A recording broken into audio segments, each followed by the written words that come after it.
अस्सलाम वालेकुम। मैं मोहम्मद उलकरनैन और अपने यूट्यूब चैनल नो साइड के साथ पॉलिटिकल एनालिसिस की हमारी सीरीज ये जारी है। आज हम पहुंचे हैं बहावलपुर डिवीजन के एक सबसे अहम डिस्ट्रिक्ट बहावलनगर। बहावलनगर के अंदर जो एमएनए की है वो तकरीबन 4 टोटल सीट्स हैं। अब वहां पर हम एक एक हलके का अलग-अलग आपको मैं एनालिसिस करके दूंगा। आज के हमारे वीलॉग के अंदर जो हम बात करेंगे वो है NA 160 160। पुराना इसका नाम NA 166 होता था। अगर आप मेरे YouTube चैनल के ऊपर नए हैं प्लीज़ सब्सक्राइब कीजिए, शेयर कीजिए और आपका कमेंट जो है हमारे लिए, मेरे एनालिसिस के लिए वो बहुत वैल्यूएबल है। कमेंट कीजिए, अपनी राय का इजहार कीजिए। आज का जो हल्का है जैसे मैंने आपको बताया है कि NA 160 160 ये वो हल्का है जिसका पुराना जो नंबर है वो 166 होता था। यहां से 2018 में आज़ाद हैसियत में जीतने वाले मियां अब्दुल गफ्फार मोहम्मद अब्दुल गफ्फार वट्टू साहब जो है वो यहां से MNA मुंतखब हुए थे इंडिपेंडेंट कैंडिडेट के तौर के ऊपर। उन्होंने यहां पर जो शिकस्त दी थी वो पाकिस्तान तहरीक इंसाफ के कैंडिडेट को शिकस्त दी थी। इनके जो वोटों का फर्क है वो मैं आपको बता देता हूं। अब्दुल गफ्फार वट्टू ने 1,01,000 वोट लिए थे तकरीबन, और इनके मुकाबले में जो पाकिस्तान तहरीक इंसाफ की तरफ से कैंडिडेट थे उन्होंने सैयद मोहम्मद असगर शाह इन्होंने यहाँ पर जो वोट लिए थे वो 93,000 के करीब वोट लिए थे। तो इसलिए इस सीट के ऊपर बहुत शानदार मुकाबला हुआ था, बहुत अच्छा मुकाबला हुआ था। आखिर में जो पाकिस्तान ये जो आज़ाद कैंडिडेट है मियां अब्दुल गफ्फार वट्टू जो है ये जीतने में कामयाब हुए। ये हल्का 2018 में जब इमरान खान साहब की हुकूमत चली तो बहुत सारे आज़ाद हमने देखा वो जहांगीर तरीन की वजह से या इमरान खान साहब की वजह से किसी भी वजह से वो शामिल हो गए थे पाकिस्तान तहरीक इंसाफ के अंदर। अब्दुल गफ्फार वट्टू फिर उन्हीं 22 लोगों में से शामिल थे जिन्होंने इमरान खान साहब को डिफेक्ट किया, जो पार्टी छोड़कर चले गए थे। इनके नीचे फिदा हुसैन एक MPM मुंतखब हुए थे आज़ाद हैसियत में, वो भी PTI में गए थे लेकिन वो भी आखिर में डिफेक्ट कर गए थे।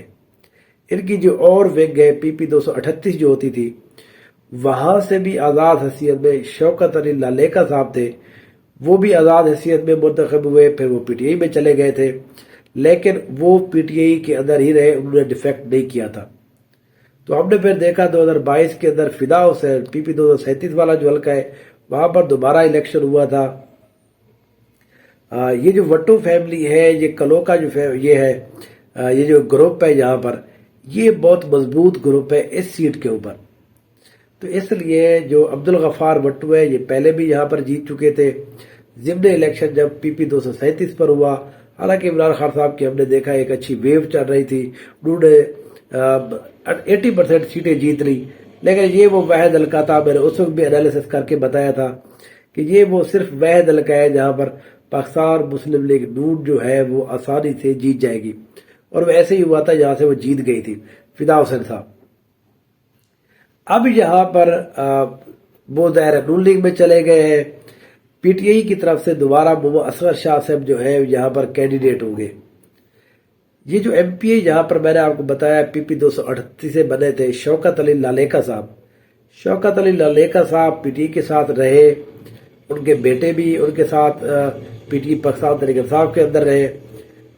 शौकत अली लालेका की अभी कुछ 5 से 6 माह पहले एक रोड एक्सीडेंट मोटरवे के अंदर, वो मोटरवे पे आ रहे थे, उनकी डेथ हो गई थी एक्सीडेंट के अंदर, लेकिन वो उस वक्त छुप रहे थे। ज़ाहिर है पाकिस्तान तहरीक इंसाफ के बहुत से लोगों के ऊपर इतनी ज्यादा मुकदमात कर दिए गए थे, वो कब कहीं से कहीं तो ज्यादा टाइम जो है वो ट्रैवलिंग में थे। तो इस वजह से उनकी मोटरवे के ऊपर एक दफा उनके एक्सीडेंट हुआ, उनकी डेथ हो गई।